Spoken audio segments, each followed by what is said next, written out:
성경에서 어렵다고 느끼는 부분, 또 이렇게 많은 사람들이 오해하는 부분, 또 모순되다고 생각하는 부분, 이런 부분인가 이렇게 저희들이 살펴보겠습니다. 오늘 출애굽기 33장을 제가 한번 읽어보겠습니다. 여기 자료를 가지고 계신 분들은 참고하시고요. 출애굽기 33장에 보면 이런 말씀이 있어요.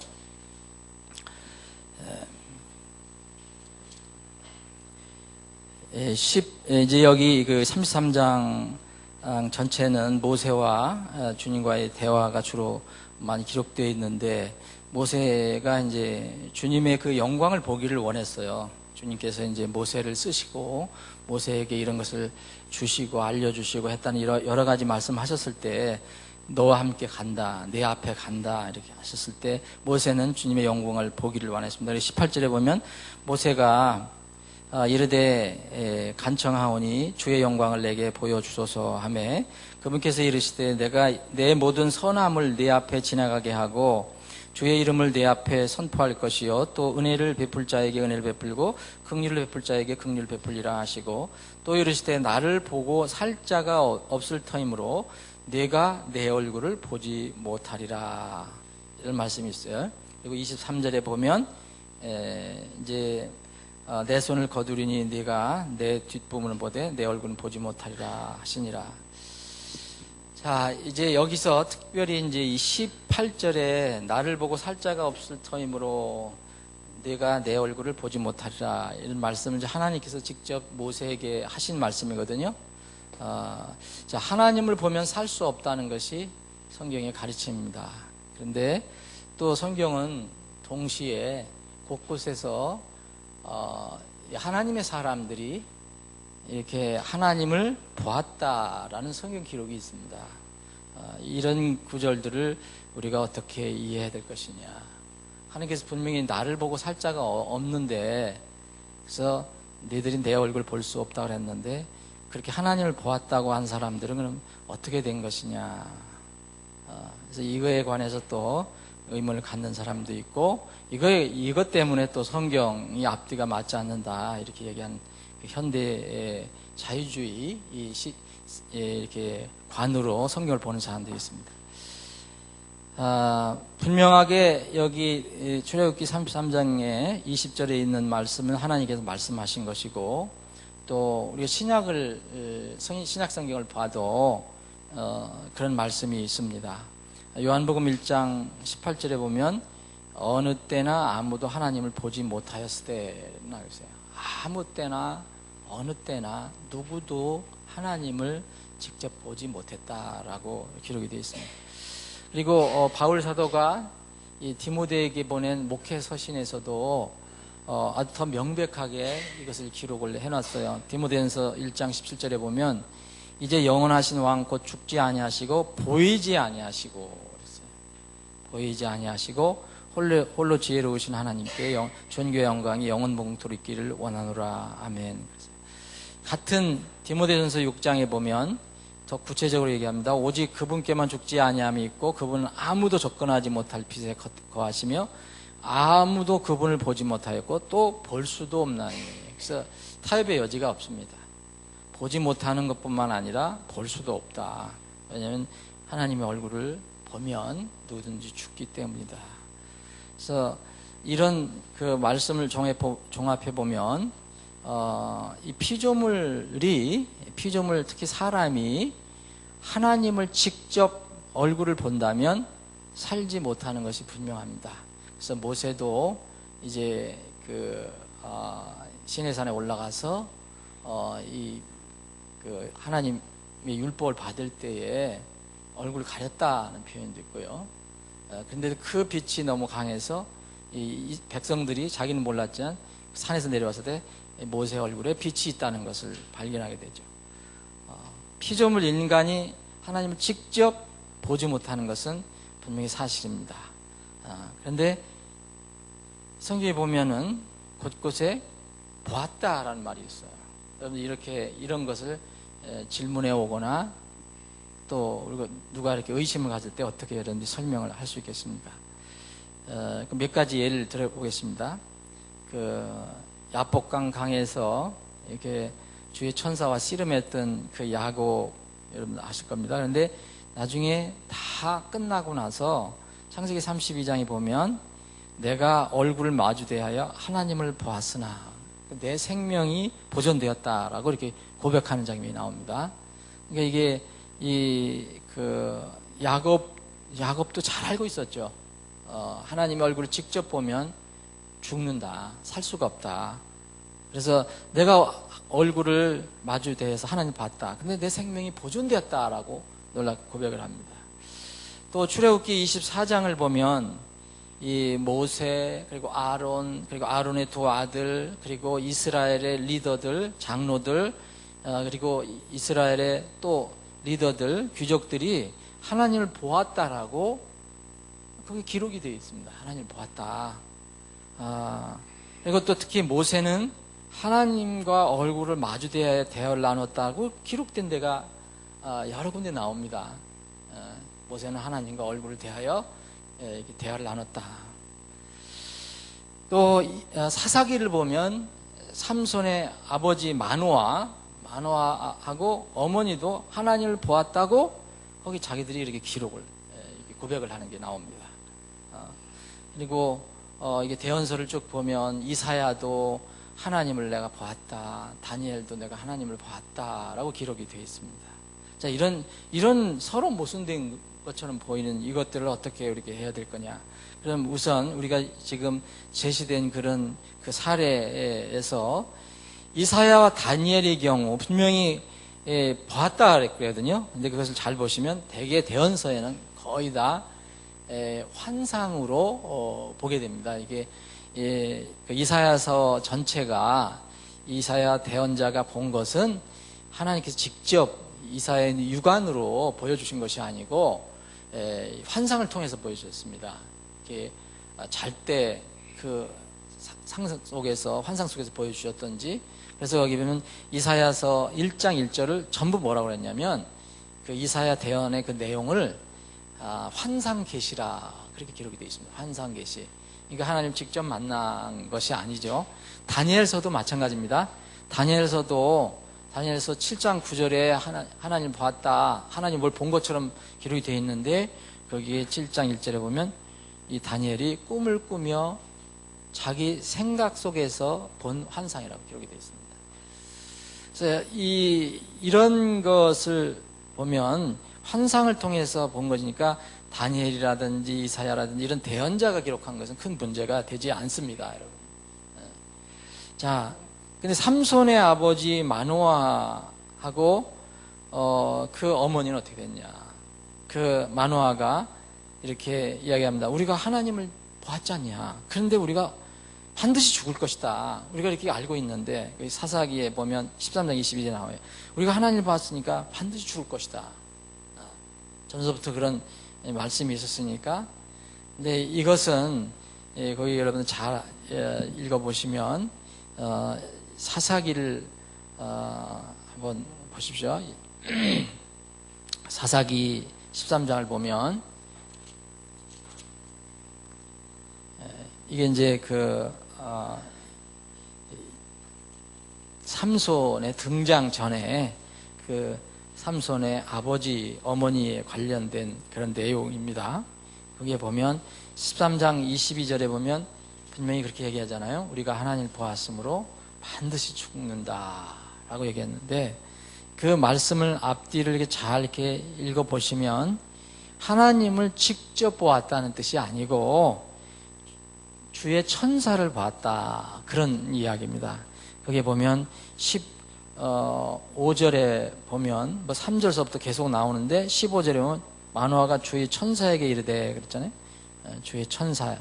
때로는 하나님이라 하시다가 때로는 주의 나타나라 했다가 막 이렇게 서로 이렇게 대체적으로 막 쓰입니다. 이게 13장 1절에 보면 주께서 나오고요. 3절에는 주의 천사가 나오고요. 8절에는 마노아가 주께 간청하고 또 9절에 보면 하나님의 천사가 그녀에게 왔다. 15절에 보면 주의 천사 이런 말을 우리가 읽게 됩니다. 그래서 마노아가 하나님을 보았다, 마노아와 그의 아내가 하나님을 보았다라고 얘기한 것은 실제적으로 하나님을 본 것이 아니고 하나님께서 보내신 주의 천사를 보았다는 그런 이야기입니다.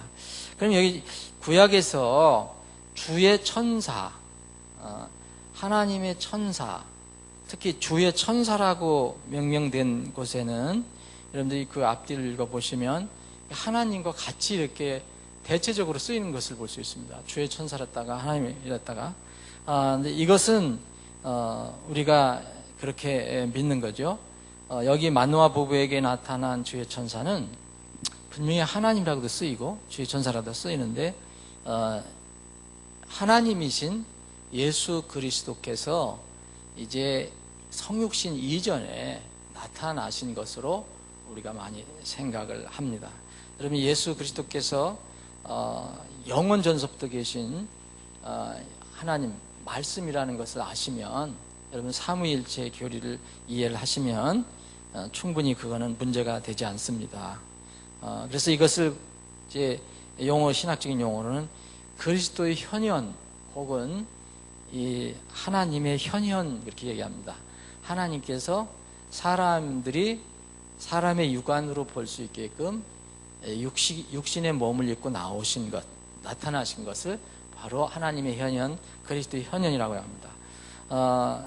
우리가 성경을 믿기 때문에 이런 그 현현에 관한 기록이 꽤 나와 있습니다. 대표적인 것이 창세기 18장에 나와 있는 겁니다. 창세기 18장에는 이제 아브라함이 이렇게 집에 있을 때에 세 사람이, 여기 성경에 보면 세 사람이 말 그대로 그렇게 나와 있습니다. 세 사람이 나타났다. 이게 창세기 18장에 보면 아브라함이 장막문에 자기 문에 앉아 있다가 텐트 앞에 집에 앉아 있었는데 눈을 들어 보니까 2절에 보니까 세 남자가 자기 곁에 서 있으므로 그랬어요. 영어로는 분명히 그래서 three men 이렇게 표현을 하고 있습니다.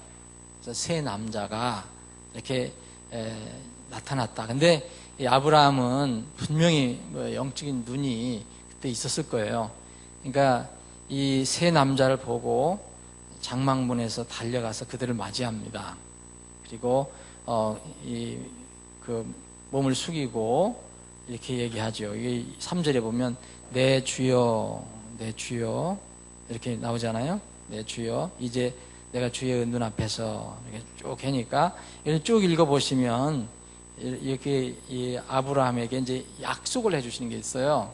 이제 내 아내가 이제 때가 되면 이제 아기를 갖게 될 것이다. 이게 놀라운 이런 얘기를 하시는데, 쭉 보시면 여기 13절에 보면 주께서 이렇게 아브라함에게 있을 때, 그래서 14절 주에게, 여기 17절 주께서, 20절 주께서, 이렇게 보면 여러분이 우리는 굵은 글씨로 표현이 되어 있는데 영어를 보시면 모든 그 네 단어가, 로드라는 단어가 다 대문자로 되어 있는 걸 알 수 있습니다. 이거는 참고로 여러분들 아시면 전에 여러분들 가지고 계신 개혁 성경에 보면 이것이 주 여호와 하나님으로 기록되는 겁니다.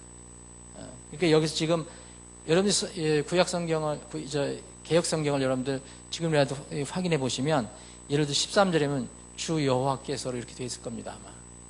개혁 성경으로는.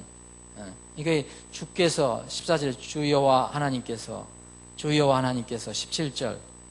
그래서 이게 하나님과 바로 그 아브라함이 직접 이렇게 대화를 나누신 걸로 되어 있습니다. 그러면 이게 하나님인데 누구를 얘기하냐? 여기 분명히 세 명이라 그랬어요. 세 나라라 그랬잖아요. 예수님께서 두 사람은 천사고, 천사가 나중에 아브라함의 조카를 구하기 위해서 거기 소돔에 직접 들어가잖아요. 두 천사가. 그 두 천사가 그걸 끌고 나오잖아요. 근데 여기 세 명이라 그랬잖아요. 세 남자. 한 사람은 누구냐? 분명히 성경을 보면 이게 주께서라고 성경을 얘기하잖아요. 굵은 글씨로. 주 여호와 하나님. 그럼 누구냐? 구약시대 주 여호와 하나님으로 불려졌던 분이 누구냐? 예수 그리스도, 이 하나님의 현현이었다. 그래서 우리는 이렇게 하나님의 천사, 주의 천사 이런 경우를 볼 때 하나님의 현현이라고 우리가 생각을 합니다. 그래서 이런 때는 성육신 전에 육의 모습을 입고 나타나신 경우에는 어떤 경우든 하나님께서 어떻게 나타나셨든 간에 사람들이 직접 봐도 위험하지 않았다는 거죠. 그래서 어떤 사람은 착각하고 내가 하나님께서 나의 하나님이다 얘기했을 때 내 하나님을 봤구나 했을 때 아이고 우리는 죽었구나 그랬는데 죽지 않았습니다. 그 이유는 바로 성육신 전에 육의 모습을 입고 나타나신 경우이기 때문에 성경에서 사람이라고까지 맨이라고까지 표현을 하신 이분을 뵈도 위험하지 않았다는 거죠. 이런 것들은 이제 우리에게 무엇을 알려주는가? 또 시내산에서 이 모세와 아론 그의 아들들 이스라엘 장로들이 다 봤다고 하는 것, 지금 출애굽기 24장에 나와 있는 것도 여러분들 잘 읽어보시면 분명히 보았다라고 얘기하지만 하나님을 직접 보지 않고 그분의 어떤 얼굴을 본 게 아니고 발을 봤다든지 등을 봤다든지 이런 표현을 하고 있습니다. 그래서 여기 24장 10절에 보면 이스라엘의 하나님을 보니 그분의 발밑은 이렇게 되어 있어요. 발밑이 정말 사파이어로 돌로 포장한 듯하고 청명한 하늘의 실체 같더라. 그래서 이렇게 하나님의 얼굴을 본 게 아니고 직접 본 게 아니고 그분의 주위에 있는 어떤 것을 하나님께서 보여주신 것이죠. 그래서 죽지 않았다 하는 것은 하나님의 얼굴을 직접 본 것이 아니고 현현한 하나님을 봤든지 아니면 그 하나님의 주위에 있는 광경을 주님께서 보여주실 때 본 것이든지 그런 것입니다. 그래서 하나님을 보고 살자가 없다는 그런 뜻은 하나님께 우리가 전혀 접근하지 못하는 것이냐, 피조물 사람이 전혀 접근하지 못하냐, 그런 것을 의미하지 않습니다. 그것을 의미하는 것은 아니고 하나님의 얼굴을 직접 보지 못한다는 그런 의미입니다. 자, 오늘 여기 우리가 이제 주문으로 살펴보고 있는 출애굽기 33장에 보면 지금 이 부분을 여러분들이 좀 읽어보시면 하나님과 모세가 직접 대화를 나누시는 그런 장면이거든요. 하나님께서 직접 모세에게 하나님의 얼굴은 보지 못한다라고 분명히 했어요. 보면 죽는다. 내 얼굴 보고 살자가 없다. 그런데 하나님은 뭘 보여주시냐면 뒷부분을 보여주셔요. 여기 쭉 나오잖아요. 여기에 보면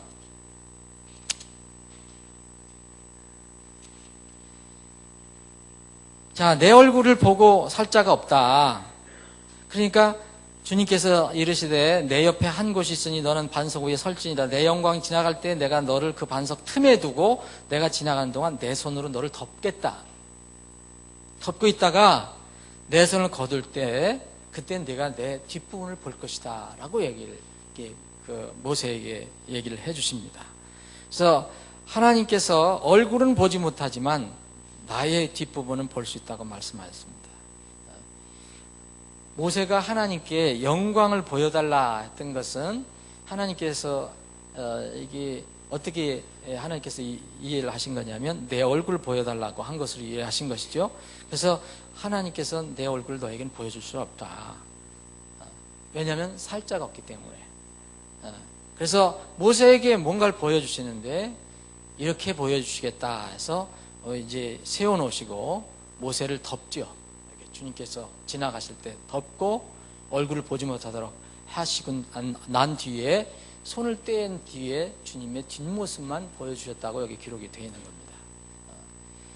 여러분, 하나님 우리가 영이라고 우리가 성경을 통해서 알고 있습니다. 그래서 지난주에는 하나님의 영인데 왜 사람들이 왜 하나님 영이라고 하면서 뭐 손도 있고 발도 있고 뭐 얼굴도 있고 뭐 이렇게 귀도 있고 이렇게 얘기를 하냐, 그 부분을 우리가 지난주에 살펴봤는데 분명히 하나님은 영이 있습니다. 그래서 그 등이 있다고 표현한 것, 얼굴이 있다고 표현한 것은 우리가 얘기한 건데 신인 동형론이라고 살펴봤잖아요.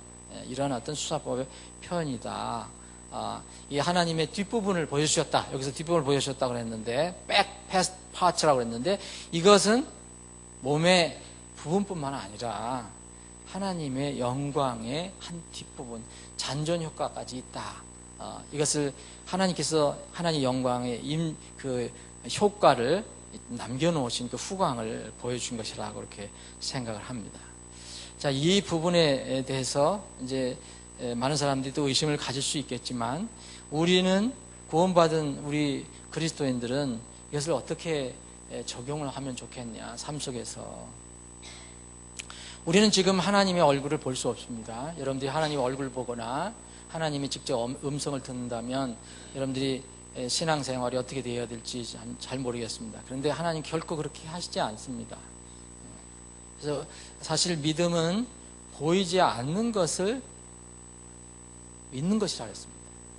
그게 중요하죠. 보이는 것을 믿게 한다면은 아마 참된 믿음과 참되지 않는 믿음을 구분하기가 어려울 수도 있을 겁니다. 그래서 주님께서 절대 지금 우리에게 얼굴 보여주지 않습니다. 그런데 우리가 장차 이제 들어갈 그 하늘의 새 예루살렘은 분명히 우리가 볼 수 있는 것을 힌트해 줍니다. 요한계시록 21장을 보면 거기에 이제 뭐 달도 필요 없다, 해도 필요 없다, 심지어 성전도 필요 없다. 왜냐하면 하나님과 하나님의 어린 양 그리스도가 모든 것이 되기 때문에 성전도 되고 해도 되고. 그래서 우리가 직접 예수 그리스도를 뵐 수 있는 것으로, 하나님을 직접 뵐 수 있는 것으로 이렇게 보입니다. 근데 지상에 사는 피조물, 우리는 세상에 지금 살고 있잖아요. 구원받았어도. 근데 우리는 여전히 구원받았어도 몸이 썩어가고 있습니다. 부패돼 가고 있어요. 나팔소리 나기 전까지는 우리는 그 단계를 밟아야죠. 근데 영화로운 몸이 되면, 우리가 영화로운 몸이 되면, 예수님처럼 그렇게 되면 우리가 그때 주님을 분명히 볼 수 있을 것입니다. 우리가 완전히 영체가 되기 때문에 몸도 있지만, 그래서 하나님을 볼 수 있다고 저는 생각합니다. 예수님 당연히 볼 거고요. 그런데 우리가 이런 상태에서는 보면 우리가 죽는 거죠. 그래서 거룩한 빛인 하나님을 직접 볼 수 없습니다. 그러면 아까 창세기 18장에서 하나님이 이 사람의 모습으로 오셔서 직접 그런 약속을 해주시고 아브라함에게 그렇게 하신 것은 무엇을 의미하는 걸까? 이것은 지난주에도 우리가 살펴봤지만 하나님의 긍휼입니다. 하나님의 사랑입니다. 피조물에 대한, 특히 우리에 대한 사랑에서 나온 겁니다. 사람이 절대 접근할 수 없는 빛에 주님은 거하신다고 디모데전서 6장 16절에 얘기했습니다. 아무도 그분을 보지 못하고 또 볼 수도 없다. 지금 우리 이 상태에서는 아무도 그렇게 할 수가 없죠. 그런데 어떤 사람들이 성경에 보면 내가 하나님을 봤다라고 표현한 것은 우리 피조물 인간을 참으로 긍휼히 여기셔서 우리의 수준까지 내려오셔서 보여주신 것이다. 이것을 우리는 역사적으로 보면 성육신의 신비라고 얘기하죠. 예수님은 하나님이신 여러분들 아시죠? 그런데 우리가 다 우리 머리를 이해하지 못하지만 그분은 우리에게 육의 몸을 입고 오셔서 그 신비를 알려주셨습니다. 이게 우리가 하늘에 가서 주님 뵐 때까지 완전히 이해할 수 없지만 분명한 또 사실이에요. 그래서 바울 사도는 이것을 이게 깨닫고 빌립보 교회에 이렇게 편지를 썼잖아요. 너희 안에 이 마음을 품을지니 곧 그리스도 예수님 안에도 있던 마음이라 그분은 하나님의 형체로 계심으로 하나님과 동등함을 강탈 여기지 아니하였으나 스스로 무명한 자가 되사 자기 위에 종의 형체를 취하시고 사람의 모습이 되셨으며, 하나님이신데 스스로 무명한 자가 되셨고 또 종의 형체를 취하셨고 그래서 사람의 모습이 되셨다 스스로. 그래서 사람의 모양으로 나타나사 자기를 낮추시고 죽기까지 순종하셨다. 그래서 그것이 십자가의 죽음이라. 십자가의 죽음은 하나님 편에서 볼 때는 거룩과 공의의 집행이지만 우리를 향해서는 엄청난 사랑과 긍휼입니다. 우리가 다 머리로 이해하지 못하더라도. 영이신 하나님, 얼굴을 보면 사람이 죽을 수밖에 없는 그렇게 거룩하신 하나님, 그런 빛이신 하나님께서 친히 무명한 자가 되셨고 종의 형체를 취하셨다 그랬고 사람의 모습으로 나오셨다 그랬고 이것이 바로 이 땅에 오신, 하나님께서 이 땅에 오신 성육신의 놀라운 신비입니다.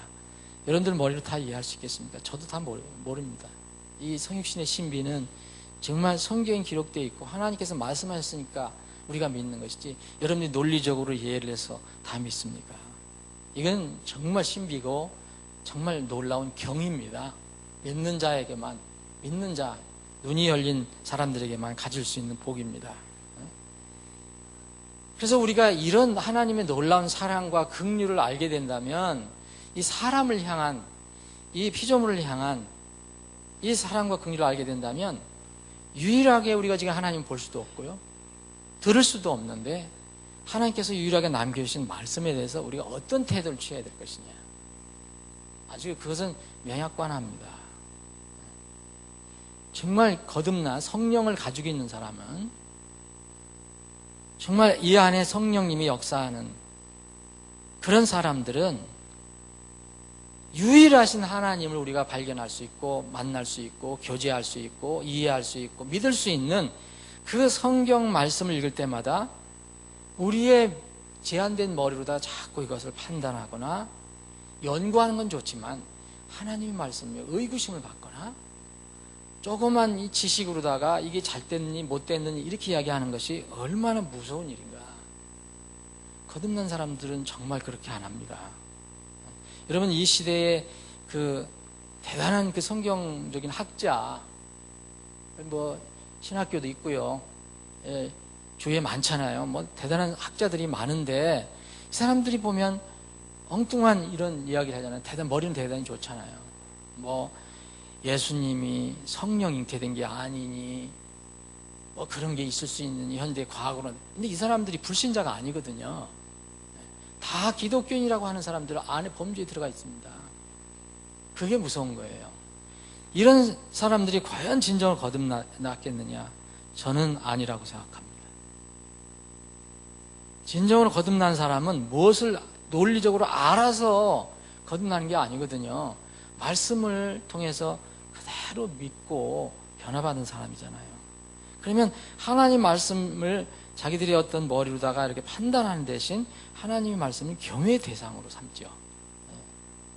그래서 이런 성경 말씀을 읽을 때마다 하나님의 놀라운 사랑과 은혜를 절감하게 되죠. 어디에는 나를 보면, 내 얼굴 보면 살자가 없다, 다 죽는다 하는데 그 다음에 어떤 사람이 나 하나님을 얼굴 봤는데 죽지 않았다면 의심하는 게 아니고 이게 무슨 뜻인가 살펴보는 것이지, 이게 성경이 잘못됐다라고 하지 않는다는 거예요.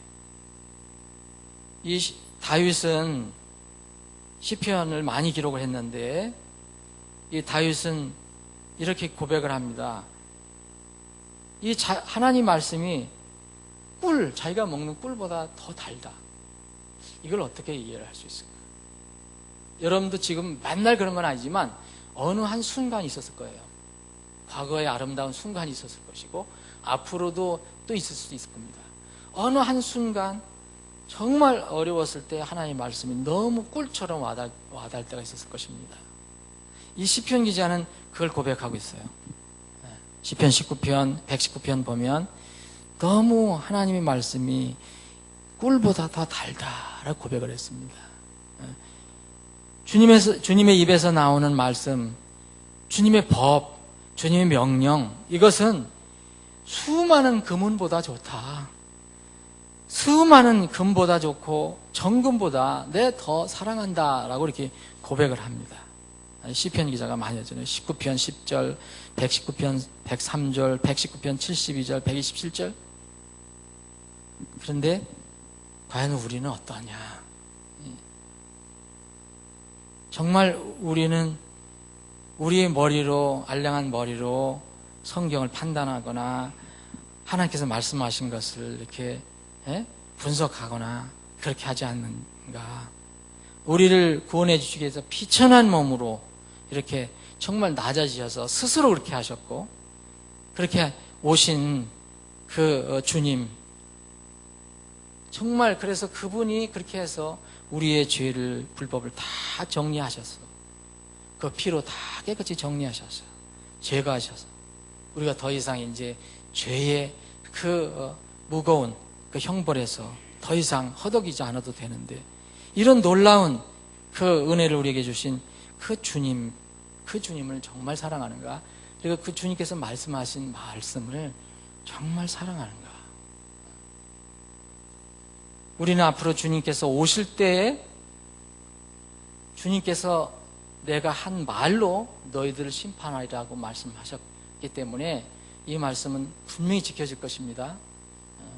과연 우리는 그분의 입에서 나온 말씀, 곧 이 성경에 기록된 말씀을 정말 사랑하고 그 말씀에 순종하는가? 그래서 오늘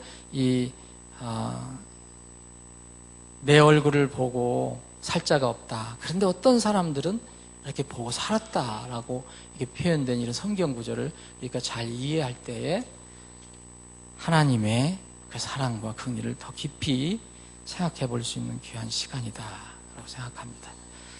아버지 하나님, 오늘도 이렇게 모여서 말씀을 공부할 수 있는 기회를 허락해 주심을 감사합니다. 우리 머리로는 모든 것을 다 이해할 수 없지만 분명한 사실은 하나님께서 우리를 지극히 사랑하셔서 이 세상을 사랑하사, 이렇게 주님께서 우리를 사랑하셔서 친히 육신의 몸을 입고 이 땅에 오셔서 우리의 모든 죄를 다 정리해 주신 그 놀라운 것을 우리는 믿고 이해합니다. 많은 사람들이 이것을 이해하지 않거나 받아들이려고 하지 않습니다. 자신의 머리로, 자신의 지식으로 그것을 분석하고 이해될 때야만 믿으려고 합니다. 주님, 우리에게는 참으로 주님께서 하나님을 사랑할 수 있는 마음, 순종할 수 있는 마음을 주셔서 그 말씀이 우리에게 다가왔을 때 그대로 그 말씀에 순복할 수 있는, 순종할 수 있는 그런 믿음을 허락해 주시고 그 믿음을 통해서 우리가 구원받게 하신 것 참으로 감사합니다.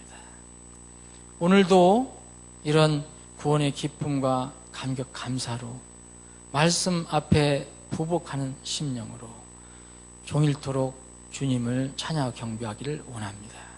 저희들의 찬양과 경배를 받아 주옵소서. 거룩하신 예수님의 이름으로 기도합니다. 아멘.